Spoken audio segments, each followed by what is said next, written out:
মাধ্যমিক 2026 ছাত্রছাত্রীদের এবিটি এর টেস্ট পেপারের ভূগোলের আজকের পাতা নম্বর 924, 26 নম্বরের পাতার আজকের প্রশ্ন উত্তরগুলো, সঠিক উত্তরগুলো করে দেখাবো তোমাদের।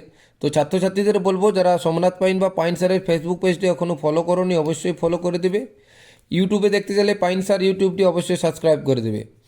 দেখো তাহলে তোমাদের প্রথম প্রশ্ন, ভূমিরূপ পরিবর্তনকারী শক্তি হিসাবে সমুদ্র, নদী, বায়ু, হিমবাহের ভূমিকা সবচেয়ে গুরুত্বপূর্ণ। উত্তর হবে নদী। 2 নম্বর, মরু অঞ্চলের শুষ্ক নদীখাতগুলোকে বলা হচ্ছে ওয়াদি। মার্কিন যুক্তরাষ্ট্রে পৃথিবীর সর্বাপেক্ষা বিধ্বংসী ঘূর্ণিঝড় যে নামে ডাকা হয় তা হবে টুইস্টার।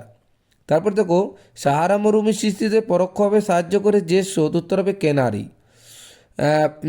5এরটা দেখো, 1840 খ্রিস্টাব্দে বায়ুমণ্ডলে ওজোন গ্যাসের অস্তিত্ব প্রথম বলেন স্কনবি।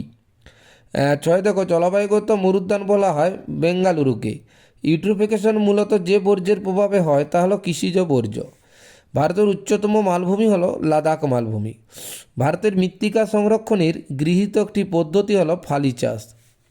ভারতের কফির পাত্র বলা হয় কর্ণাটককে। 11 দেখো, ভারতের বৃহত্তম শঙ্কর ইস্পাত কারখানা গড়ে যে। উত্তর হবে দুর্গাপুর। প্রদত্ত কোনটি বহুমুখী নদী পরিকল্পনার উদ্দেশ্য নয়। উত্তর হবে জল দূষণ নিয়ন্ত্রণ। তারপর দেখো, সোনালী চতুর্ভুজ প্রকল্পটি যে পরিবহন ব্যবস্থার সঙ্গে জড়িত তা হলো সড়ক পথ। 14 দেখো, ট্রোপোগ্রাফিক্যাল মানচিত্রের সমোন্নতি রেখা অঙ্কন করা যে রেখা দিয়ে রং দিয়ে সেটি হচ্ছে বাদামি রং। তো এইগুলো হলো শর্ট নাম্বার। 14 নম্বরে 14টি প্রশ্ন। এবার শুদ্ধ অশুদ্ধ দেখো, কেনিয়ন ভূমিরূপ সৃষ্টি হয় হিমবাহের ক্ষয়কার্যের ফলে। না, এটা অশুদ্ধ হবে। রেড ইন্ডিয়ানরা তুষারভক্ষক নামকরণ করেন ফন বায়ুকে না চিনুক বায়ুকে। 3 দেখো, মেঘালয় মালভূমি প্রকৃতপক্ষে দাক্ষিণাত্য মালভূমির একটি ব্যবচ্ছিন্ন অংশ, এটাও শুদ্ধ। ল্যাটেরাইট মাটি তুলো চাষের পক্ষে বিশেষ উপযোগী বলে ব্ল্যাক কটন সলবে না, যেটা হচ্ছে রেগুর মৃত্তিকা বা কালো মৃত্তিকাকে বলা, এটা তাজও অশুদ্ধ হবে। তারপরে দেখো, 5 দেখো, ভারতের দীর্ঘতম সেচ খাল। ভারতের দীর্ঘতম সেচ খালটি দেখো, এটা হচ্ছে দেখো সারদা খাল বলেছে, এটা ইন্দিরা খাল হবে, অশুদ্ধ।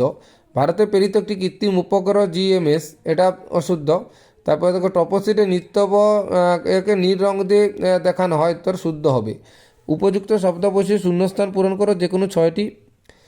ক্ষয়ের শেষ সীমার ধারণা দেন পাওয়েল। বাতাসে ভাসমান আণুবীক্ষণিক বিষাক্ত ধোঁয়া, ধূলিকণা, লবণ একর থেকে বলা হচ্ছে অ্যারোসল। ইরমিঙ্গার শোধ দেখাটা ড্যাশ মার্কের, এটা তোমরা কমেন্টে জানাবে। কাশ্মীর উপত্যকার কারেওয়া মৃত্তিকাতে জাফরান চাষের জন্য বিখ্যাত। ক্রান্তীয় পূবালি জেট মৌসুমি বায়ুকে ভারতের আসতে বাধা করে। রাজস্থানের মরুভূমি চলমান বালিয়াড়িকে বলা হয় ধ্রিয়ান। ভারতের একটি বৃষ্টিচ্ছা অঞ্চলের নাম হচ্ছে শিলং। একটি বা দুটি শব্দের উত্তর লেখো। শব্দের উত্তর লেখো। পৃথিবীর বৃহত্তম নদীবদ্ধস্থ দ্বীপের নাম হলো ইলহাদা মারাজো আমাজন নদীর উপর। বাস্কেট অফ এগ ট্রোপোগ্রাফি কাকে বলা হয়? ড্রামলিন। ক্রান্তীয় সমুদ্রে কোন ধরনের সমুদ্র স্রোত বলা হয়? উষ্ণ সমুদ্র স্রোত। ইউরেনিয়াম কোন ধরনের বর্জ্য? তেজস্ক্রিয়। কেরালা উপকূলের উপহ্রদগুলোকে স্থানীয় ভাষায় কী বলা হচ্ছে? উপহ্রদগুলোকে বলা হচ্ছে কয়াল। ভারতের সর্বাধুনিক আধুনিক বন্দরটি হচ্ছে জওহরলাল নেহেরু বন্দর। অতি উচ্চ তাপমাত্রায় অক্সিজেনের উপস্থিতিতে বর্জ্য পদার্থে নিয়ন্ত্রিত হচ্ছে ভস্মীকরণ। ভারতের কোন রাজ্যে বৃষ্টির জল সংরক্ষণ সর্বাধিক অগ্রণী? এটা হবে তামিলনাড়ু। বাম স্তম্ভ ডান স্তম্ভ আছে। সিএফসি হবে গ্রিন হাউস গ্যাস। ব্লিজার্ড হচ্ছে মেরু উপমেরু অঞ্চল।